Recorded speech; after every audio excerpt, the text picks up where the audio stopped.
Hello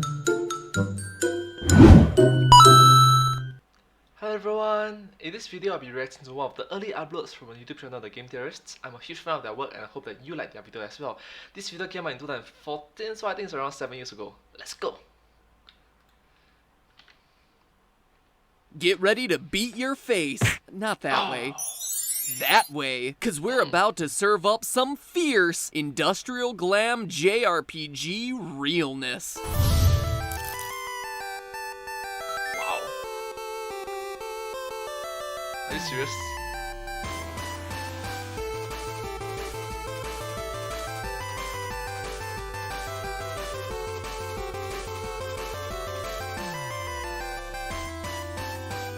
You know, I always appreciate the music. The music just feels so lively. Hello, Internet. Welcome to Game Hello. Theory. Hashtag shameless self-promotional hashtag that's too long to give you any room for an actual tweet, so don't even bother trying to tweet this at me. Oh gosh. The past few weeks, I've been appearing on the Completionists channel to talk about my Oh gosh, MatPat looks so young compared to now. thoughts on and favorite moments from Final Fantasy VII, and the first thing that always comes to my mind when I think about that game is girls writing sexual fanfics about Cloud and Sephiroth. Oh, and Tifa's boobs. So about 50% of the time it's fanfics and 50% boobs. But after those three things, what always comes to my mind is Cloud's cross-dressing scene. For those of you not familiar with the game, let me explain the situation. Our sandy-haired manly man, purple outfit excluded, must infiltrate a heavily guarded mansion to rescue the aforementioned Boobs McGee. But the mansion is locked to all but the hottest women of the slum. As such, Cloud must survive male hot tub parties, squat challenges, and vending machine panty raids in his quest to become Bella de Ball. Cloud gets all dolled up, and depending on the items you collect, he has the possibility of getting selected for a roll in the hay with Master of the House, Don Corneo. Uncomfortable pelvic thrusting and not-so-subtle wordplay ensue, Oh, that's very uncomfortable. Oh gosh. till finally, Cloud reveals that he's packing a sword. Two, in fact. It's such a weird, risque quest, which makes it so incredibly memorable. I mean, can you imagine if a game developer created a scene like this nowadays? But is there anything this bizarre scenario can teach us about the world of cross-dressing? And more importantly, about our favorite form of interactive media? All tea, no shade, this episode might very well be the most important one the show has tackled so far. First, it's essential to understand what drag is. Strictly defined, drag is A, a costume or outfit, and B, clothing typical of one sex worn by a person of the opposite sex. Easy as that. No implications around a person's sexuality or gender identity. And by gender identity, I mean whether you identify yourself as a male, female, both, or neither. But that's Webster's definition of drag, which is, ironically enough, a drag. Webster is the lame nerd which is a drag. Oh, that was Shikamaru. Naruto's reference. of the dictionary party. I like to hang out with the cool kids like New Oxford English and Funkin' Wagnalls. Hashtag dictionary hipster. What Webster's definition lacks is that drag is actually a catch-all term for a wide variety of cross-dressing styles, many of which are more genres of on-stage performance. Styles I had no clue existed before I started watching RuPaul's Best Friend Race. This is not RuPaul's Best Friend Race. No, Sherlock.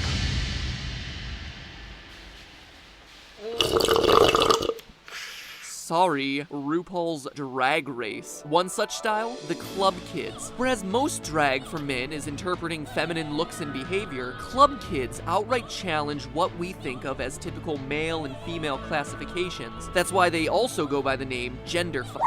They don't wear clothes so much as they wear artistic pieces, extreme and abstract, an evolution of glam rock and the punk movement in the 80s and early 90s. Outside of the images we've just been scrolling through, an example in the gaming world would be Zack from Dead or Alive, with his silver Teletubby-inspired jumpsuit. That would fit right in with the Club Kids, serving up preschool PBS pledge drive realness, and eleganza extravaganza.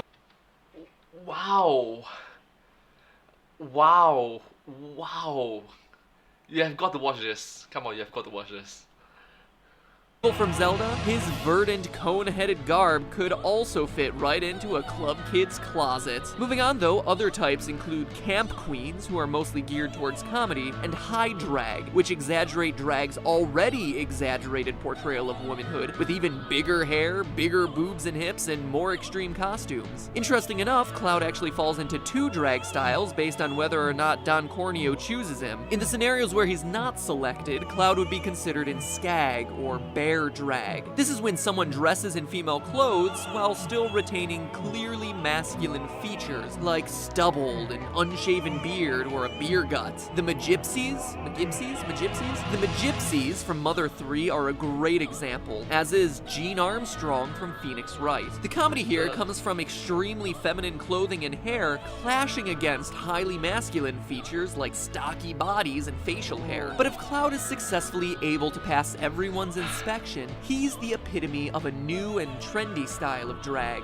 Fishy drag. Weird name, right? Drag artists serving up fish aren't generally entertainers. Their goal is to blend into society, actually play with the illusion of being a female, even getting mistaken for one. Sounds a lot like Cloud's mission, right? So why is it called fish? Well, it's a man that's able to resemble a woman so well that the true gender is confusing or fishy. So it's like a cloaking device, no, it's like camouflage device, I think. I get it. Hashtag cleverfish. And with that, unfortunately, ends the fun part of the episode. Hashtag fun is done. To use a drag term, hashtag stop using drag terms, now it's time to read the gaming industry to filth. Hashtag this joke has gotten old. Hashtag game theory rocks my socks. First, let me say this. I'm sorry. After some serious critiques of gamers and the game industry with the last 4 episodes, I wanted this one to be a fun, light-hearted romp through the world of drag queens. Honestly, I started off this episode planning to review more drag styles in depth, and ultimately write a conclusion about how this all ties into the game's theme of identity. Wow, that's a lot of different categories. Cloud wearing fishy drag and being mistaken as a woman is a method of reinforcing his quest for self-discovery throughout the game. Our Studley soldier discovering the truth about who or what he is a central motif throughout Final Fantasy VII, and the cross-dress scene is one of the game's earliest examples. Gerard's videos actually do a great job on the subject, so I highly encourage you to check it out. I'll link to it at the end. But while I was researching for this video, I noticed a disturbing trend. A trend I wanted to talk about. It all started with Cloud's quest to acquire his drag items. This is what happens in the hot tub. When I was younger, I thought nothing of it. Looking back now though, the language here is incredibly suggestive. Lines like "it hurts," "heave," "pant," "join the club," and "daddy's lonely" suggest some form of non-consensual touching at best, and outright rape at worst. I hate using that word. But this is a video about drag, so I paid it no mind, made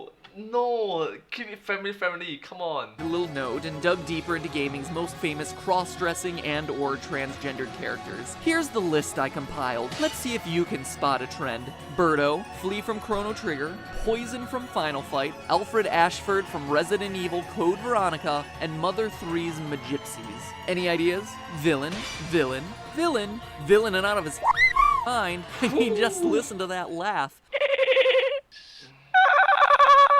But seriously, he actually has a mental disorder. And finally, the Magypsies, not villains, but also not human. Speaking of inhuman, Banjo-Tooie also has a crossdresser, Mary Maggie. The character looks and acts like an idiot. Oh, and then there's Space Quest 4, in which a man buying female clothes is accused of being a sicko. So, do you see the trend yet? Well, it doesn't just stop at cross-dressing characters, and I found that it affects the Like, the video games is very biased, isn't it? whole spectrum of LGBT life. As a recent example, Trevor from GTA 5 is shown to be attracted to the same sex, but he's also shown to be bipolar. So similar to Alfred Ashford, homosexuals are apparently mentally challenged. Next, we have a trio of bisexual characters from Metal Gear Solid: Vamp, Volgin, Rykov. Villain, villain, and villain. Oh, and this one's even a sadist. Combo! Speaking of winning combos, He's not only a villain, Ash from Final Fight 3, villain, and a blatant stereotype. Monster combo! Shannara Seneschal is gay, obnoxious, and racist. King combo! combo! 1995's The Beast Within, a Gabriel Knight mystery, not only features the longest, most boring title in gaming, but also features Baron von Glauer, homosexual villain, sexually pursuing protagonist Gabriel. He's also a werewolf, read also, a monster, inhuman. Killer combo! Or how about the first non-heterosexual character to ever appear in a video game, Curtis Craig from Phantasmagoria 2. Oh, he can't just be bisexual, he also has to be into S&M. Ultra combo! In short, sexuality deviating from male-female relations is repeatedly getting equated to mental problems, violence, and being inhuman or some sort of monster. Speaking of violence though, the fighting game World Heroes Perfect took it to a whole new level. Not only is Hero Rasputin shown as stereotypically gay, note the Marilyn Monroe poses and the effeminate biting of his thumb, his quote-unquote super move is removing his robe, taking his opponent behind a bush, and raping them. And if you time it right, you can go 2 rounds back to back. I would make a joke here, but honestly, this is no laughing matter. Even more recently, Okay, what did I just watch? Wow. My gosh.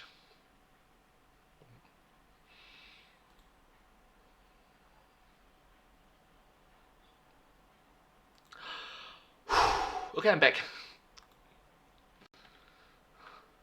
2010's Red Dead Redemption had Captain Vincente de Santa, again a villain, this time either homosexual or bisexual, alluded to being a child rapist. Upon his defeat, quote, "A lot of young boys will sleep safe in their bed," end quote. But there's more. LGBT and cross-dressing characters that aren't portrayed in some negative light get censored in North America. Vivian from Paper Mario The Thousand Year Door, for example. In the Japanese version, the character is a male who identifies as a female. He starts the game as a villain, because of course he does, but after getting abused one too many times by his sisters, joins Mario. A cross-dressing villain gets redeemed. Huzzah! In the English version, all references to Vivian's questionable gender are removed. And again, in 2001, Nintendo removed the possibility for same-sex relationships from The Sims for the Game Boy Advance and DS releases. Perfectly normal, healthy homosexual couples are flat out disallowed. But if you think that's the last of it, don't worry. Some forms of alternative sexuality are okay. While Street Fighter's Eagle, a confident homosexual man, had all lines alluding to his homosexuality eliminated in English releases, Jury's official profile has no problem saying she likes large breasts. Moving to another fighting game in the Darkstalkers series, Lilith and Morrigan are allowed to be openly bisexual. I wonder why they would choose to leave the two half-naked female vampires unchanged in their sexuality.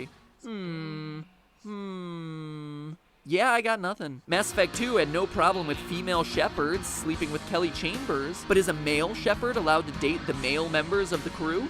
No. Similar story with Saints Row 4. The Caucasian female protagonist is allowed to be bisexual, while all others are hetero by default. Oh, but don't worry, not all lesbian relationships are okay. Dead Rising 2 featured twin sisters Crystal and Amber, who were implied to be in an incestuous relationship. Again, an example of an uncensored lesbian relationship, but don't worry, the game clearly painted them as villains. Gay, incestuous villains. I'm sure many of you have already left in the comments, Persona, or Persona, but that's just one series. Sure. It's like PlayStation 2. Whoa, right now it's already PlayStation 5. Guilty Gear has Bridget, Earthbound has Guilty Tony, Gear, Mass Effect my 3 gosh. allowed more same-sex options, and games like Fable have always been open to non-heterosexual pairings. But a few games here and there can't compete with the huge list I just went through. Games that depict gay characters as villains, inhuman, psychotic, and violent. Unless, of course, you're a lesbian. Meanwhile, the characters that can serve as positive depictions from these communities, like Eagle, get censored, neutered, and unsexed. There's always a lot of talk about gamers being so narrow-minded, so filled with hate and bigotry, but the games we're being given do nothing to expand our knowledge of these communities. Quite the contrary, they make the LGBT community the other, evil, simply because they're different. If games provided more realistic, well-rounded portrayals of these characters, That's There's so much biasness. rather than just making them outdated stereotypes or villainous stock characters? Would the gaming community be a more open, accepting place? Or in the end, is it our fault? We just did 3 episodes on what gamers want. Are game companies just giving us the storylines the heterosexual male gamers are comfortable playing? For all its progressive storytelling, Persona's numbers aren't anything to look at. So what's the problem here? Is there a problem here? And to think, all this heavy discussion started because I wanted to do a fun video on a guy in a dress. Anyway, lots of food for thought. But hey, that's just Cloud then, cloud now. Improper grip of his sword. Proper grip of his sword. Only nerds wear their belts above their waists. Large biceps, okay. Cracks and stains shows poor maintenance of his sword. Pristine sword condition implies proper maintenance and cleaner cuts were made. Oh, wow! Fashionable unzipped. Wow, that's a lot of... a theory. A game theory. Thanks for watching.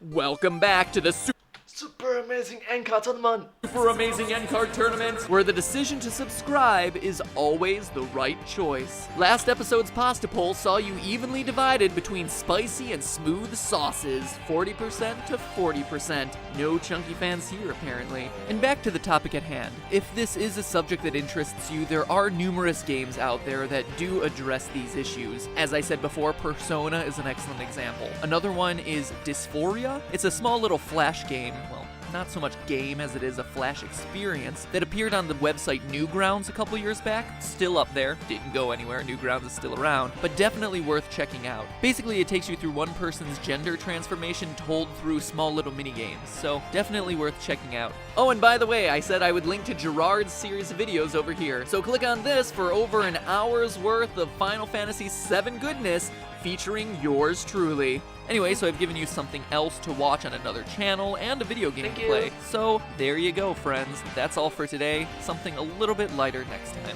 Oh my gosh, is that PlayStation? Just PlayStation. No numbers at the back. Right now it's really PlayStation 5.